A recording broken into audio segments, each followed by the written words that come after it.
নমস্কার বন্ধুরা, KS cooking হাউসের তরফ থেকে আপনাদের জানাই স্বাগত। আজকে আমি যে রান্নাটা করব সেটা আপনারা দুপুরবেলায় ভাত দিয়ে খেয়ে দেখবেন, খেতেও খুব ভালো লাগবে আর খেয়েও খুব তৃপ্তি পাবেন। তাই ভিডিওটি সম্পূর্ণ দেখবেন, দেখে যদি ভালো লাগে তাহলে লাইক কমেন্ট শেয়ার করবেন আর আমার চ্যানেলটি অবশ্যই সাবস্ক্রাইব করে রাখবেন। তাহলে চলুন রেসিপিটি দেখে নেওয়া যাক। এখানে আমি নিয়ে নিয়েছি 6টি ছোট সাইজের দেশি পাবদা মাছ। এবার আমি এর ওপরে দিয়ে দিচ্ছি হাফ চা চামচ নুন, দিয়ে দিচ্ছি 1/4 চামচ হলুদের গুঁড়ো। এবারে নুন হলুদটা মাছের দু পিঠেই ভালো করে মাখিয়ে নিচ্ছি। এই যে দেখুন, দু পিঠেই নুন হলুদ ভালো করে মাখানো হয়ে গেল। এবার আমি 10 মিনিটের জন্য এইভাবে রেখে দেবো। 10 মিনিট হয়ে গেছে, গ্যাস ধরিয়ে কড়াই বসিয়ে নিয়েছি। কড়াইতে দিয়ে দিচ্ছি মাছ ভাজার জন্য 3 টেবিল চামচ সর্ষের তেল। এবারে তেলটা ভালো করে গরম করে নিচ্ছি। তেল ভালো মতো গরম হয়ে গেছে, তেলের মধ্যে দিয়ে দিচ্ছি সামান্য নুন।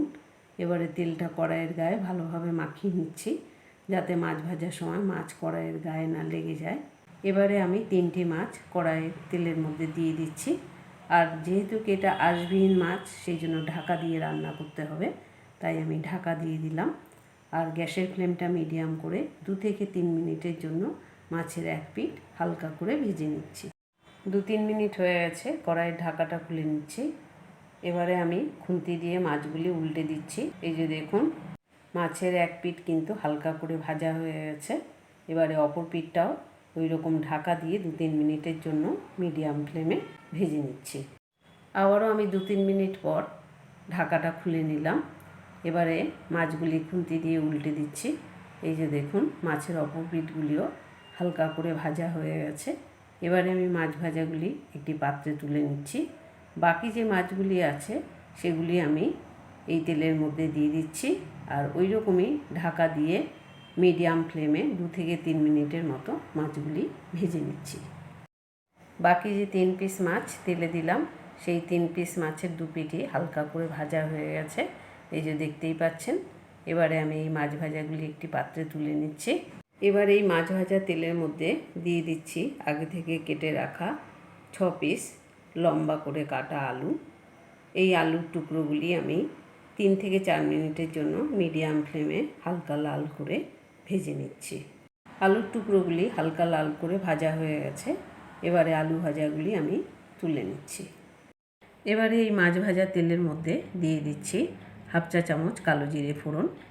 কালো জিরেগুলি কয়েক সেকেন্ডের মতো হালকা করে একটু ভেজে নিচ্ছি। দিয়ে দিচ্ছি একটি মিডিয়াম সাইজের টমেটো কুচি আর দিয়ে দিচ্ছি 1/4 চামচ নুন। নুনটা টমেটোর সাথে ভালো করে মিশিয়ে নিচ্ছি আর টমেটোটা একটু ফ্রাই করে নিচ্ছি।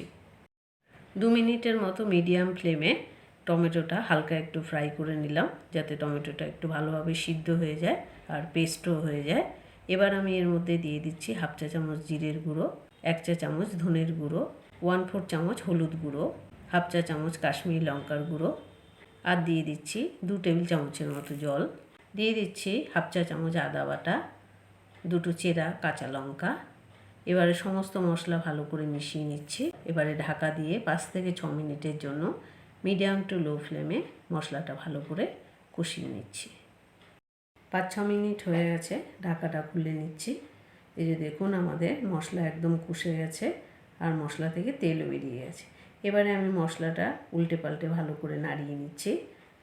আর এখানে যে টমেটোগুলি আছে সেই টমেটোগুলিকে খুন্তি দিয়ে ভেঙে একটু পেস্টের মতো করে দিচ্ছি।